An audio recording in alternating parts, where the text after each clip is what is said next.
Hi, this is Mark Spoonhour with Laptop Magazine, and we're here with the HP Compaq Mini Note PC. And we're sort of calling it internally the rich man's low-cost laptop because it offers a lot more than the competition. Starting with this really sleek all aluminum casing, which is really durable. Now, this device was manufactured, it's being designed for the education market, but it has a lot of crossover appeal, and we're about to show you why, especially with mobile professionals. So you open this thing up and you get a pretty large 8.9-inch display, and you can see that the resolution is relatively high. It starts at 1280, and there's a lot of desktop real estate. I'm going to give you a tour of the rest of this, but one of the other really important highlights is the full-size keyboard. So full size in this case means 92%, but it's a huge difference compared to other mini notebooks like the EPC because you really get a full typing experience. So the no-look typing is really important for any notebook, but I think it's really appreciated for something like this. And if you could look really closely above the display, you'll see a VGA webcam. It's almost hidden here. And to the left and right of the display, you have the built-in speakers. So you have stereo speakers on a device this size. Give you a quick tour of the rest of the device. Starting underneath the keyboard, we have a relatively good touchpad. It's nice and wide, and you have a built-in scroll zone over here. And flanking the touchpad area, you have two touchpad buttons, or two mouse buttons. This arrangement is a little bit awkward for us, and it's not quite a deal breaker, but it's something you're definitely going to have to get used to. And I think for the most part, you're going to be doing a lot of clicking just on the touchpad itself. So let's start with some of the other design features.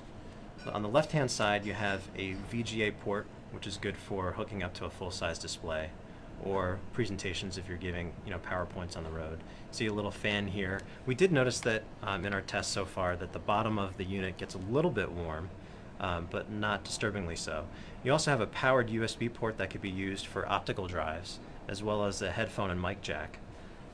Up front you have two pretty cool lit buttons. One is for power, one is for toggling the Wi-Fi connection, and in terms of wireless you have 802.11 ABG Wi-Fi as well as Bluetooth, but you have Bluetooth for the higher end model, and ours starts at this particular configuration is a pretty steep 749, but we'll go through the specs in a little bit. On the right hand side is another really welcome feature. You have a express card slot that you can add a mobile broadband card in, so this could be a really nice machine for bloggers as well as anyone that wants to do work on the road who doesn't want to hunt for a hotspot.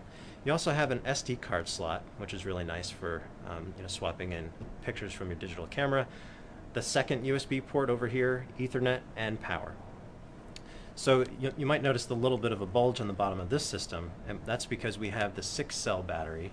The standard battery is 3-cell, but with the 6-cell you're going to get 4 hours of battery life, which isn't a lot, but so for us this is sort of a necessary option that people should be splurging for. We're going to try to get final pricing on that later. So that's it for the physical design. One other thing that's kind of cool is that the keyboard itself has a DuraKey finish, which means that over time, even if you're pounding on this a lot, there won't be a lot in the way of wear and tear.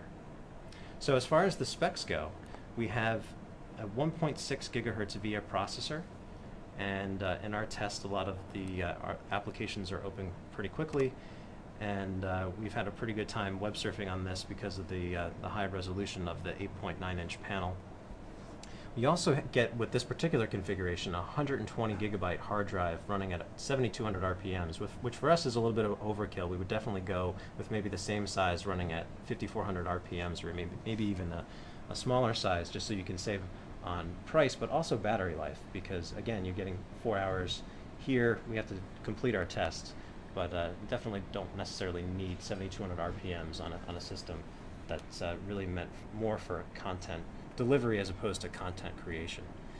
We also have 2 gigabytes of RAM, which I think is welcome, especially for a system that's running, in this case, Vista Business.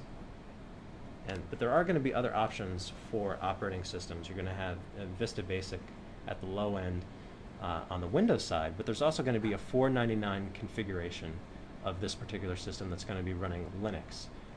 The trade-off there for that system, even though you're getting a really affordable cost in the range of the EPC, you're gonna be saddled with 4 gigabytes of RAM.